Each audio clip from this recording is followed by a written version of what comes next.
The envelope was sealed with a small dab of wax. Old-fashioned, the kind almost no one uses anymore. Pressed flat with something round, maybe a coin or a thimble. And my grandmother held it out to me with both hands, the way you'd hand someone something that could spill. We were in the hospital room she'd been in for 11 days by then.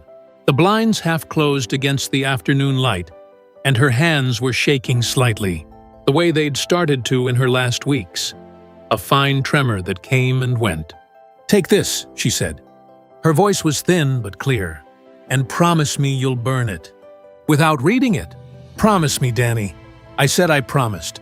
It's an easy thing to say to a 94-year-old woman in a hospital bed, the kind of promise you make the way you'd agree to anything in that moment. Quickly, gently, because the alternative is to make her ask twice, and you don't want her spending whatever time she has left asking twice. I took the envelope. It was heavier than it looked, several pages folded inside, and my name wasn't on it. Nobody's name was on it. Just the wax seal and the plain white paper, slightly yellowed at the edges in the way paper gets when it's been kept somewhere for a long time before it's ever used. She watched me take it, and something in her face eased slightly, the way a held breath eases, and she said, "Thank you." And then she closed her eyes, and within the hour she was asleep. And within 4 days, she was gone. My grandmother's name was Vivian, though for as long as I'd known her, she'd simply been Gran. To me, to my mother, to half the town, really, because she'd lived in the same house on Birch Street for 68 years and had outlived nearly everyone who might have called her anything else. She was the kind of woman people described, almost universally, as a pillar. She'd run the church flower rota for decades, organized the harvest fair every September without exception, knew everyone's children and most of their grandchildren by name, and had a memory for birthdays that the rest of the family had quietly come to rely on. The way you rely on a calendar, you don't have to maintain yourself.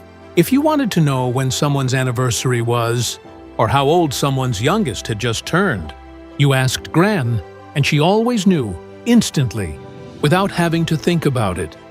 She raised 3 children, my mother and her 2 brothers, in that house on Birch Street, alongside my grandfather, who I barely remember.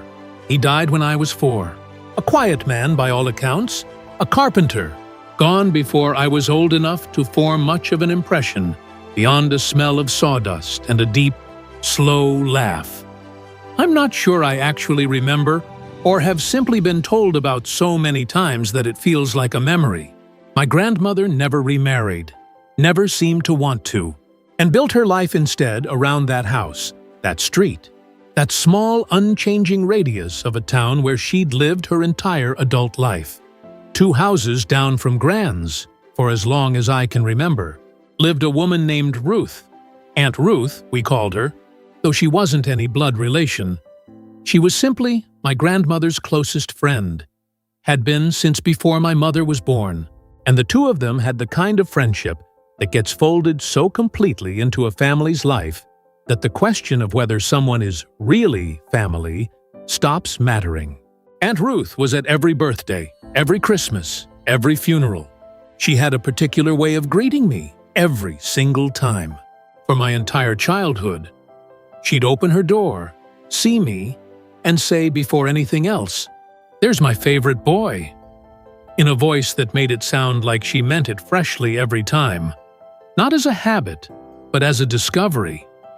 She gave the best presents, not the most expensive, but the ones that showed she'd actually thought about you.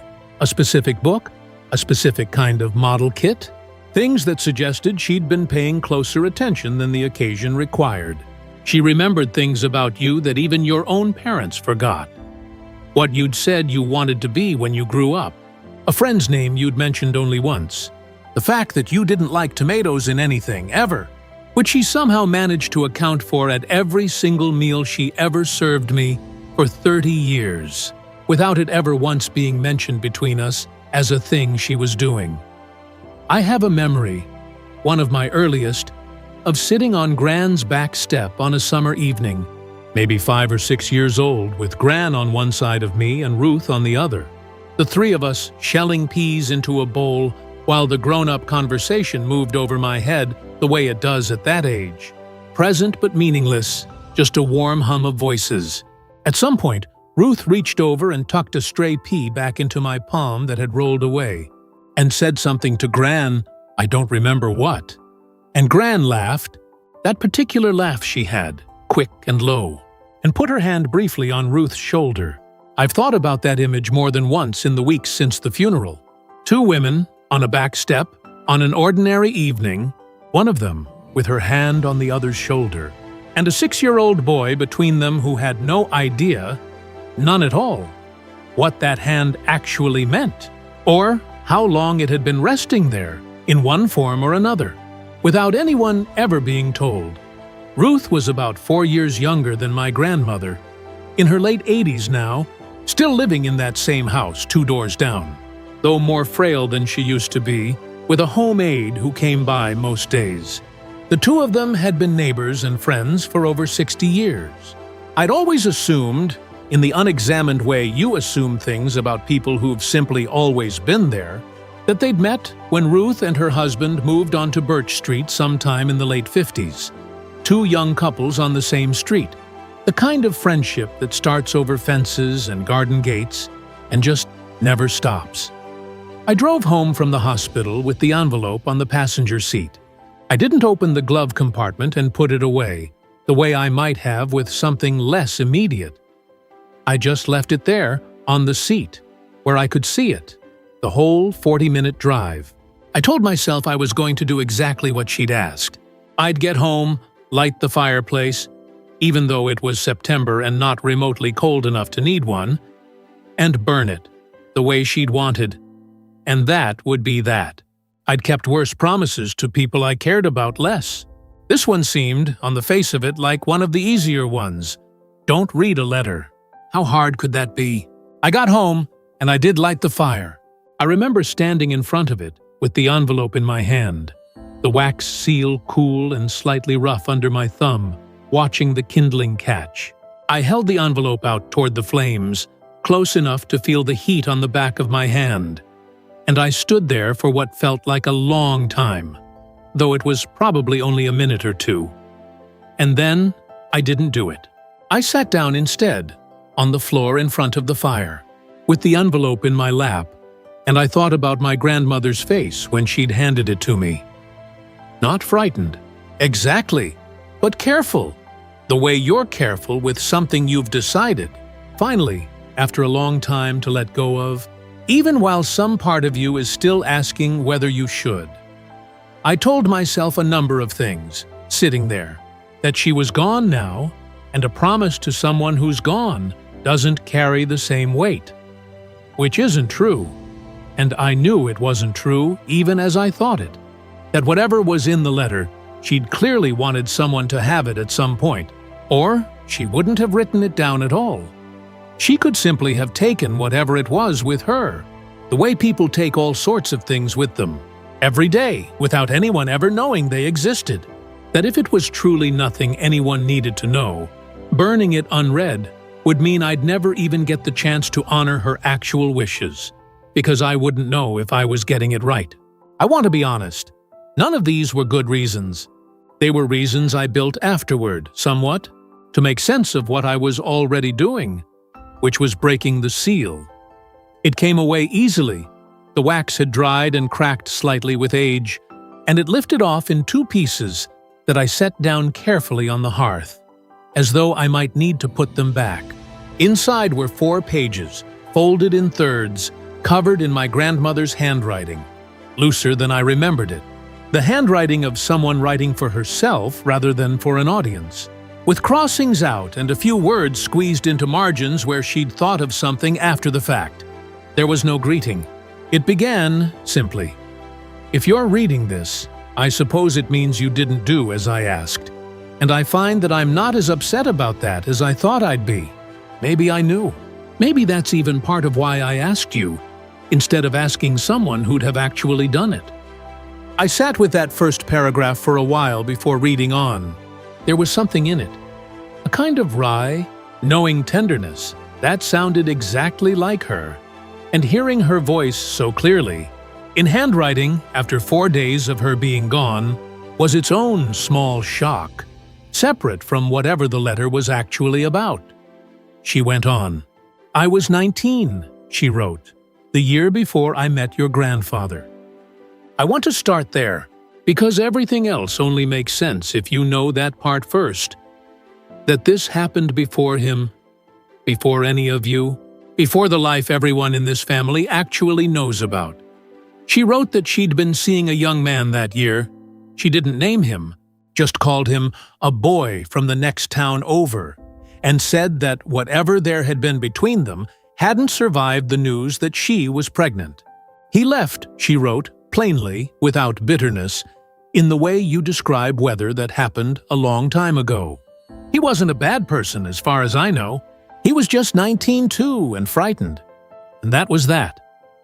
What happened next, she wrote, was what happened to a great many girls in that position in those years. In towns like ours, she was sent by her own parents to a home for unwed mothers 3 counties away for the last 4 months of the pregnancy.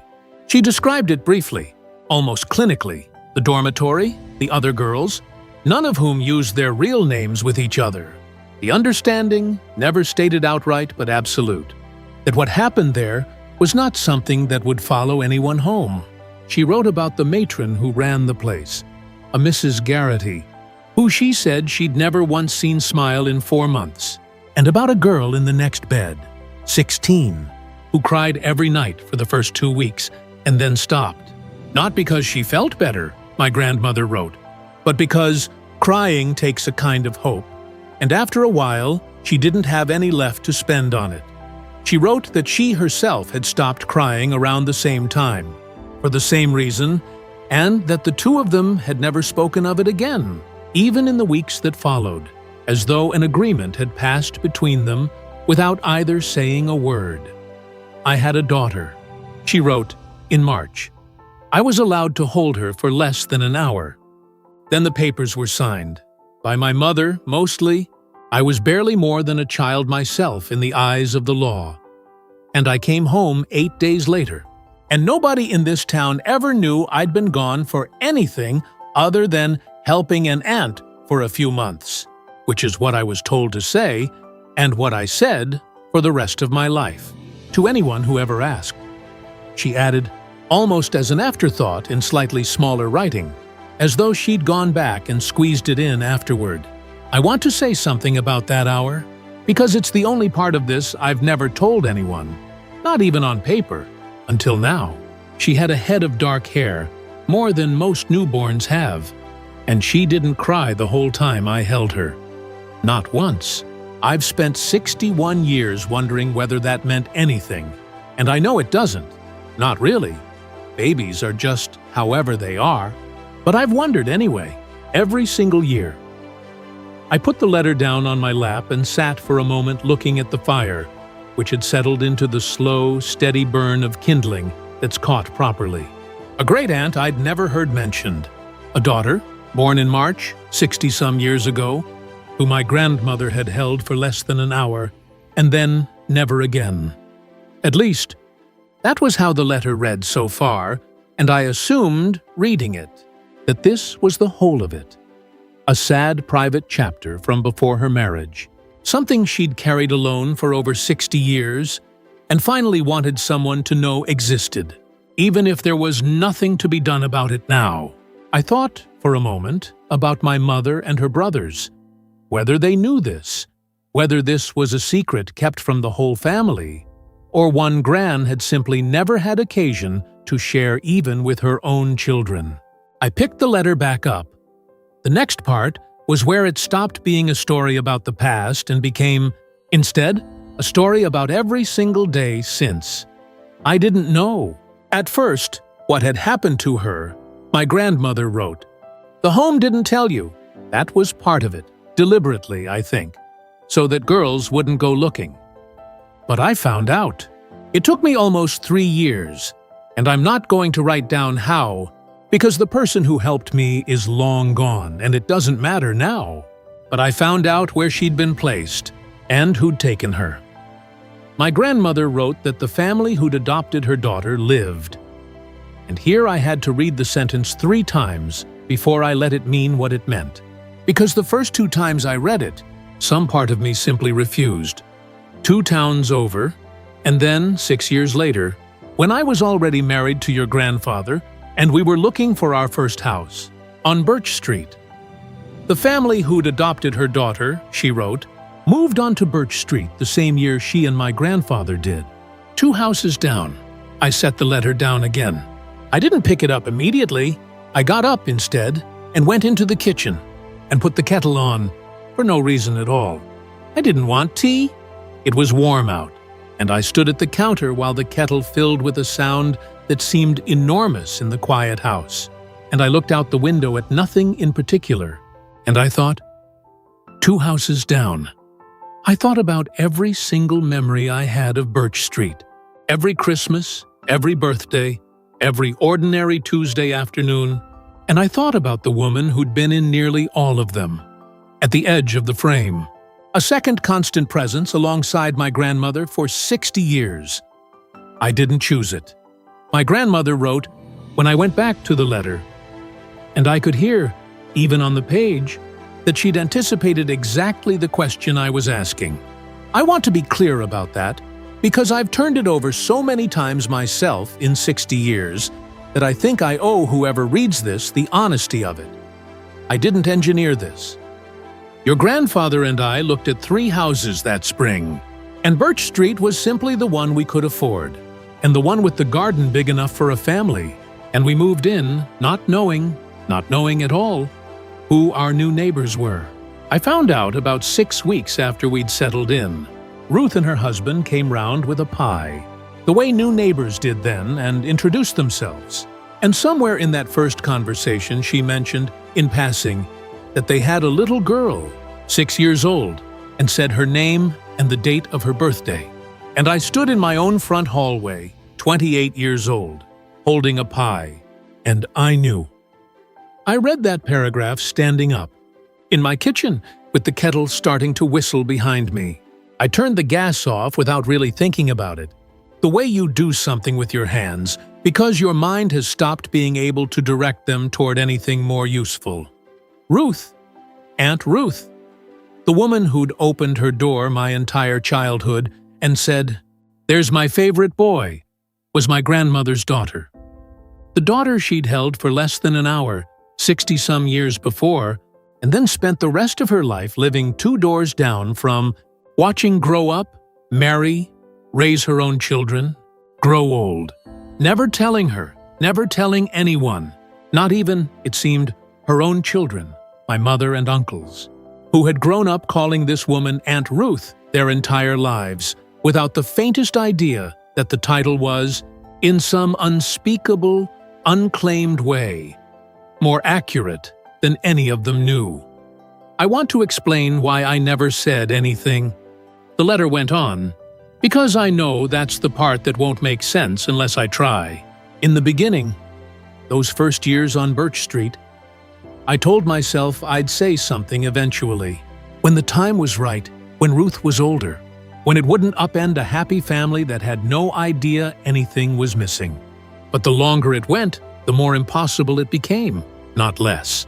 By the time Ruth was a teenager, telling her would have meant telling her that the parents who raised her, good people, people I came to love in their own way, as neighbors and friends, had kept something from her whole life, and that I had let them.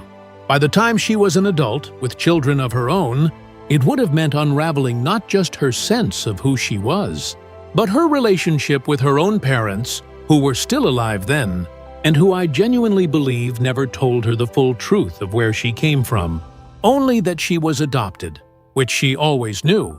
And by the time her parents were gone, and it was just the 2 of us, old women on the same street, by then, I'd known her for so long, loved her for so long.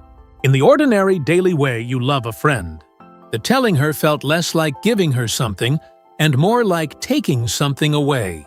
60 years of an ordinary friendship, replaced, all at once, by the much stranger and heavier thing it had apparently been all along. I didn't think that was a kindness. I'm still not sure it would have been. I read that part twice. Then I folded the letter, not all the way, just in half, and set it on the counter, and stood there for a while with my hands flat on either side of it, the way you might steady yourself against something that wasn't actually moving. The letter went on for another page, quieter now, more like a list than a story. My grandmother wrote that she had, in her words, kept count. Every birthday, March the something. She didn't write the exact date even here, as though some habit of withholding it had become so old it no longer felt like a choice. Every single year, for 61 years, she had marked it privately in whatever way she could without anyone noticing. A cake she'd happen to bake that week, that she'd bring over 2 doors down because she'd made too much. A card, sometimes, with no occasion given, just thinking of you.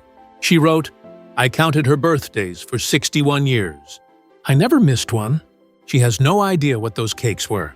Neither did I, most years, if I'm honest.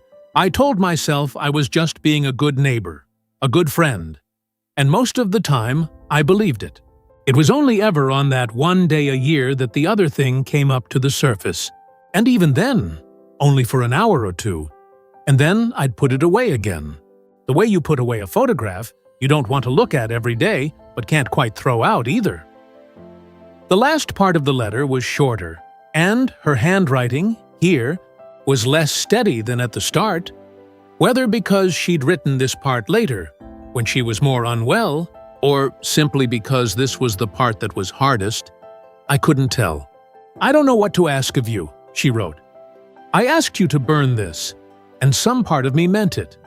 There's a version of this where nothing changes, where Ruth lives out whatever time she has left exactly as she has for 60 years, surrounded by a family that loves her, with no reason to ever question any of it.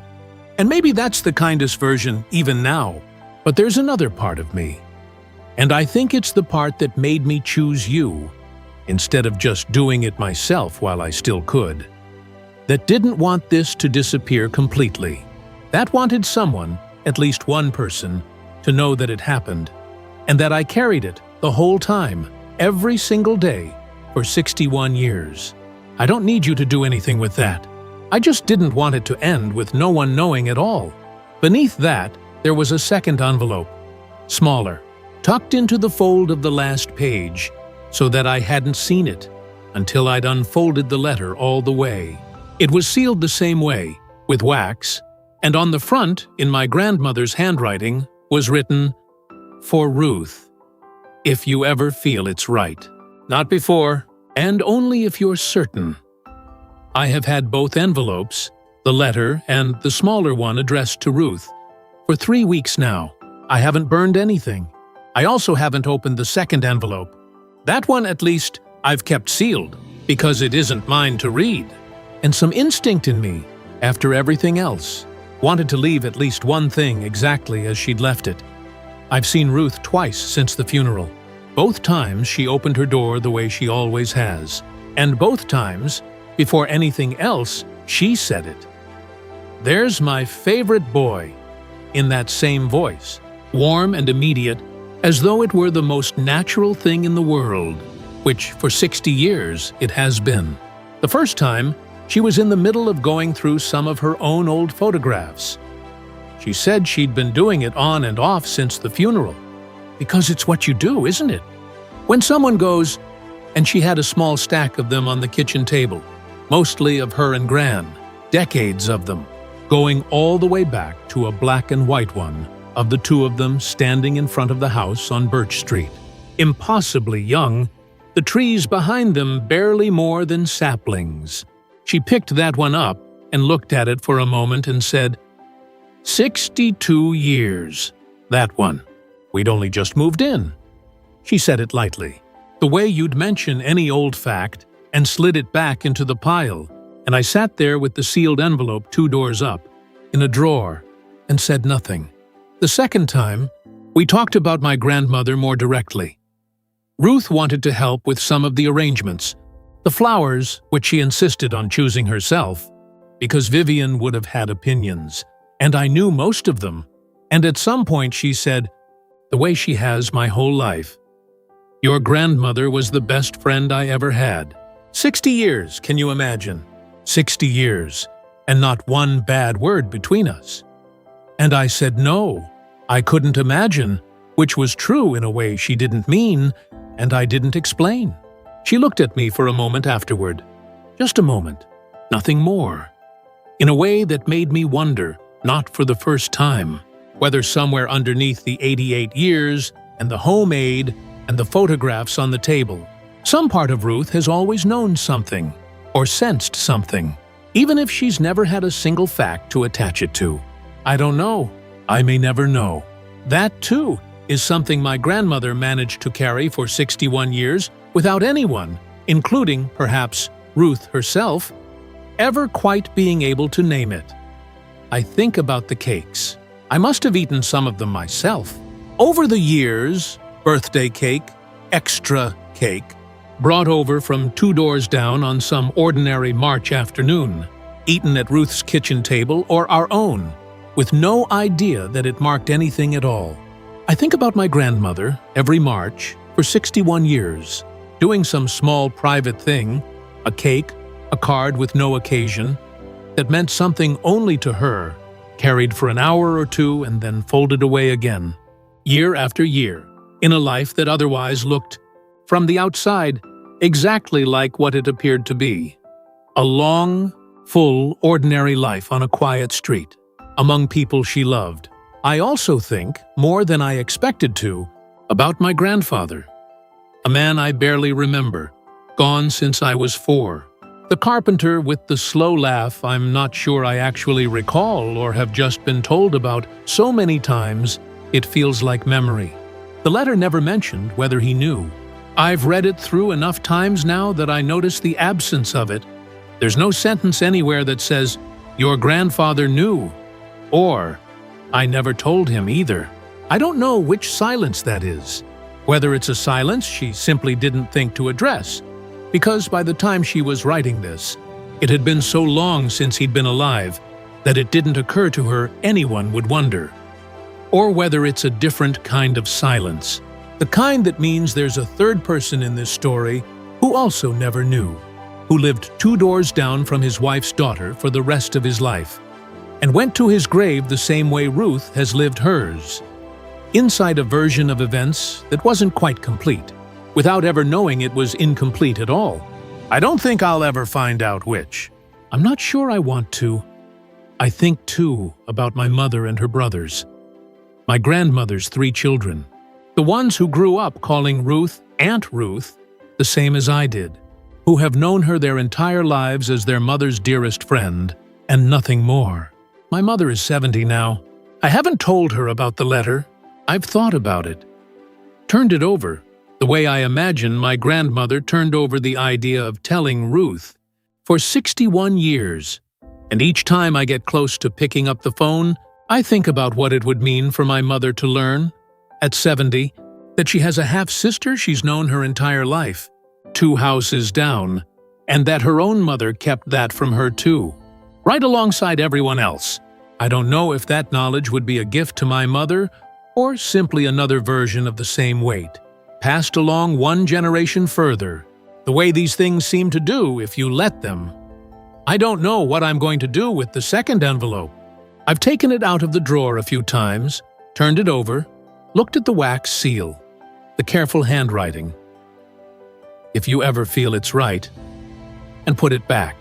Ruth is 88. Whatever is in that envelope, however gently my grandmother might have written it, it would mean handing an 88-year-old woman a different history than the one she's lived her entire life believing. A history that includes, somewhere in it, 60 years of cakes she never understood, and a friend who knew something about her that she never had the chance to know about herself.